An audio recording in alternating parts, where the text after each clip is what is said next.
Joy. What I wanted you to clarify is guidance often comes in the gut, though. It's an instinct. So sometimes it feels like a knot because that's wisdom saying this isn't right for you.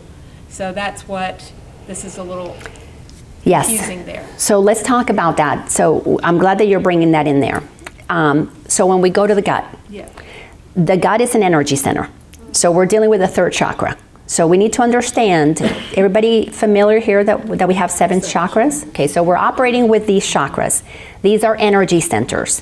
The first chakra is the chakra that is all about who I am in the world. That when you're a little child and you don't feel like you can trust your mom and dad, you're already a little shaky. The second chakra is the chakra of our emotions. That is where the energy that we are is supposed to be in motion. So a child that feels trust in the family, first chakra gets established. I am who I am and it's okay. Second chakra is energy flowing. So this child who is the bringer of love and light, that's what the Course says. We're all bringers of love and light to the planet. We bring the energy of light. The energy of love, energy is in motion.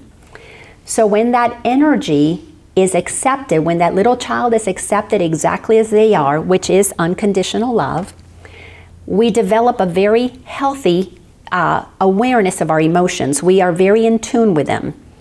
When we're not, because we have unconscious parents, what happens to that energy that is in motion and it experiences an upset parent, that energy, instead of being in motion and expressed, it gets suppressed and it's no longer in motion. That kicks up a signal to the third chakra, which is where we hold our stories, where we make up our opinion about who we are. When we go into the third chakra, this is when the ego gets kicked in. So in the third chakra, not only is it where the ego is made up, it's also where our wisdom is. And our wisdom is, how do we handle things in the world? How do we have this experience of fight or flight? Ego says from fear, but wisdom would say, let's go directly to God. So the third chakra, if we have it, if it's clear, if it's flowing, that third chakra sends a signal through the fourth chakra, through love. Love, we need to go up to the Father, but when we have blocked what we are, we operate below the fourth chakra. We operate with a mind that is at the level of an immature child, because that is when our emotions get arrested. The energy and motion that we are cannot express itself because we have been conformed and taught to become what we're not. So understanding what is happening energetically in our system gives us a better understanding of the work that we need to do. So when you're talking about that wisdom, we don't really tap into the wisdom of God when we go to our ego's fears, because the ego is all about survival and it's all about protecting me. And when it's all about protecting me, guess what happens? We cut ourselves off from possibilities that could help us because we can't see beyond what we can see. And that's where we have to do the work. The Course walks us through clearing. It doesn't use the words chakra per se, but when you understand those things, then truth is truth and you begin to put all of your knowledge together and it all makes sense. But we are doing the work of clearing up those lower chakras. Because until we understand our story, until we understand how when we were little, we were not allowed to be the presence of love expressing, we learn to suppress, which means I can't be me. So we begin to create a story of who I am not.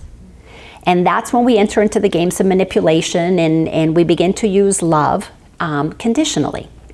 And when we do that, we don't activate our throat chakra. We're not speaking our truth. We are giving voice to the ego, which is nothing more than a system of self-protection that uses manipulation. I won't say anything so that you like me, or I'll be really loud to get your attention so that you like me. So those things begin to happen. So there's a lot, even though the Course is really simple, there's a lot that needs to be understood and then these pieces brought together. Joy, does that make sense? It's going to take about 5 years to integrate that.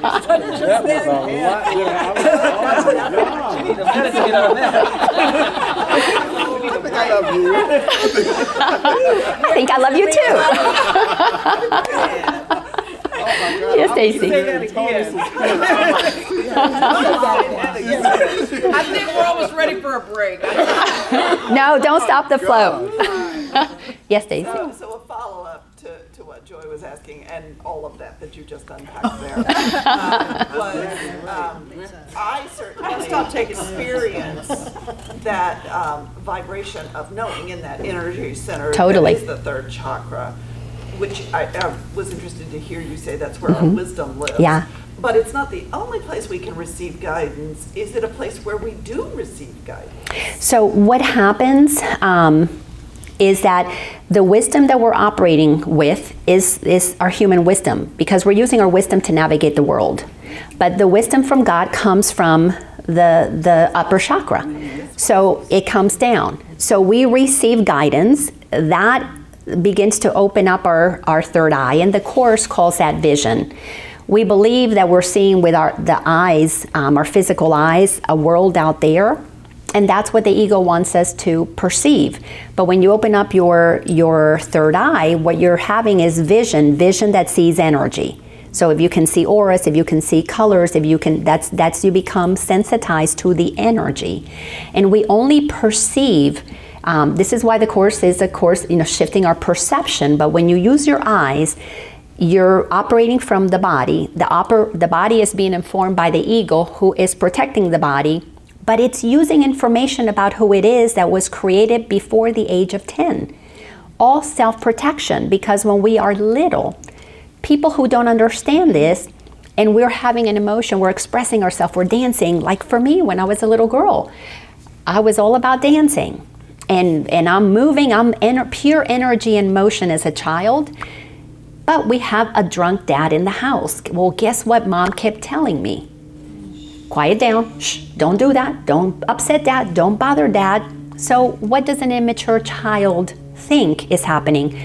Me being a dancer is not okay. Me moving is not okay. Me expressing myself is not okay. My immature mind went into, let me just tone it down. I'm too much. I get me in trouble. Who do I need to be for you to love me? So that happens at a very young age, because the child only knows itself as energy. That's why they're emotional. They express themselves emotionally. When you don't teach a child how to manage their emotions, because emotions are information, they suppress it. What is happening is that we have all been conditioned to withhold the best part of ourselves. And that is, all that energy is here. That's why we have that energy. You're an energy healer. That energy starts churning down here. You feel it here. So there's an intelligence about how to deal in the world, but then there's also the pain that I can't speak, I can't be me. And when people begin to feel that movement, they feel it here. Of course, if we carry it in other parts of our body, but this is where it pretty much is, because this is where we learned who we are, and it is held there. What we are, the guidance that we're receiving from Source, we have to open up to receive that. And so many children, especially now, that's been going on forever, but the children, we come in with a knowingness of our connection to God, and when all chakras are operating, everything is in alignment, we're listening to intuition. Those kids who have imaginary friends or who are talking to, whatever, they have a direct connection to Source. But when they can't be themselves, this gets turned off. Why? Because hearing this and feeling this when they're not congruent is very uncomfortable. So we begin to dissociate, we begin to find ways to block that. And now these kids are coming in a lot more in alignment with that, and guess what? They're not willing to close their hearts, and they're not going to close their throat chakras, and they're speaking their truth. They're saying what they want to say.